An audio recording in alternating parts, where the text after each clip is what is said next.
যুক্তরাজ্যে একের পর এক সম্পদ জব্দের ঘটনায় চরম আতঙ্কে অর্থ পাচারকারীরা। বিগত হাসিনা সরকারের ভূমিমন্ত্রী সাইফুজ্জামান চৌধুরী জাবেদ ও সালমান পুত্র শায়ান রহমানের লন্ডনে প্রায় ৪,৫০০ কোটি টাকার সম্পদ জব্দের পর বাংলাদেশি দুর্নীতিবাজ ও তাদের সহযোগীরা এখন নতুন করে বিপদে। আর এতে বাড়তি মাত্রা যোগ করেছে বাংলাদেশ ব্যাংকের গভর্নর ও দুদক চেয়ারম্যানের যুক্তরাজ্য সফর ও দুর্নীতি বিরোধী সংস্থাগুলোর সাথে তাদের বৈঠক। সাদিয়া লাবনীর রিপোর্ট। সানবিট সব দিবে সামাল। সানবিট ম্যাজিক প্রেস ডিশওয়াশিং এর মাথা ঘোরানো সলিউশন।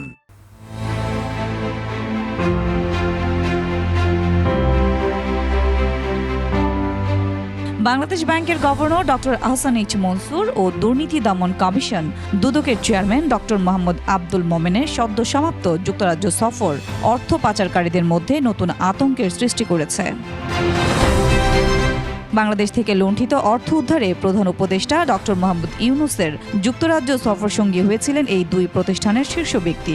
সফরের দ্বিতীয় দিন গভর্নর এবং দুদক চেয়ারম্যান যুক্তরাজ্যের ন্যাশনাল ক্রাইম এজেন্সি এনসিএর শীর্ষ কর্মকর্তাদের সঙ্গে বৈঠক করেন। এছাড়া সফরে international anti corruption coordination centre আইএসসিসির কর্মকর্তাদের সঙ্গে বৈঠক হয় দুদক চেয়ারম্যান ও বাংলাদেশ ব্যাংক গভর্নরের। ব্রিটিশ সরকার আমাদের অনুরোধে এই ধরনের কার্যকলাপে যাচ্ছে। তারা কিন্তু তথ্য উপাত্তগুলো যেটা আমরা সরবরাহ করেছি সেটার ভিত্তিতেই তারা এই সিদ্ধান্ত নিচ্ছে। কাজেই তারা নিশ্চয়ই আমাদের সাথে কিছুটা হলেও একমত, যেখানে যথেষ্ট কারণ আছে তাদের সম্পদকে জব্দ করা। পাশাপাশি লুণ্ঠিত ও পাচার হওয়া অর্থ উদ্ধারে বাংলাদেশ সরকার গঠিত 11টি জয়েন্ট ইনভেস্টিগেশন টিমকে সহায়তার অনুরোধ করেন তারা। যুক্তরাজ্যের জাতীয় অপরাধ সংস্থা এনসিএ বাংলাদেশকে সব ধরনের সহযোগিতার আশ্বাস দেন। পাচারের অর্থ উদ্ধার করে দেশে ফেরাতে সরকার নিয়োগ করেছে ব্রিটিশ আইনজীবী। জাতীয় 3 থেকে 4% মতো প্রতি বছর যেটা পাচার হয়ে গেছে, এবং তার মধ্যে সবচেয়ে পপুলার ডেস্টিনেশন গুলো যেগুলো ছিল তার মধ্যে ইউকে, যুক্তরাজ্য অন্যতম। কাজে যৌক্তিক কারণে কিন্তু যুক্তরাজ্যের থেকে পাচারকৃত অর্থ ফেরত আনার বিষয়টি প্রাধান্য পেয়েছি।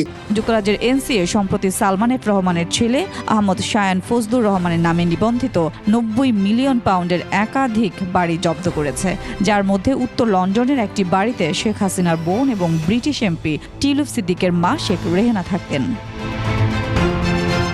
এছাড়া গেল সপ্তাহে হাসিনা সরকারের ভূমিমন্ত্রী সাইফুজ্জামান চৌধুরী জাবেদের 170 মিলিয়ন পাউন্ডের সম্পদ জব্দ করেছে। একের পর এক সম্পদ জব্দ হওয়ার ঘটনায় যুক্তরাজ্যে অর্থ পাচারকারী ও তাদের সহযোগীরা এখন চরম বিপদে।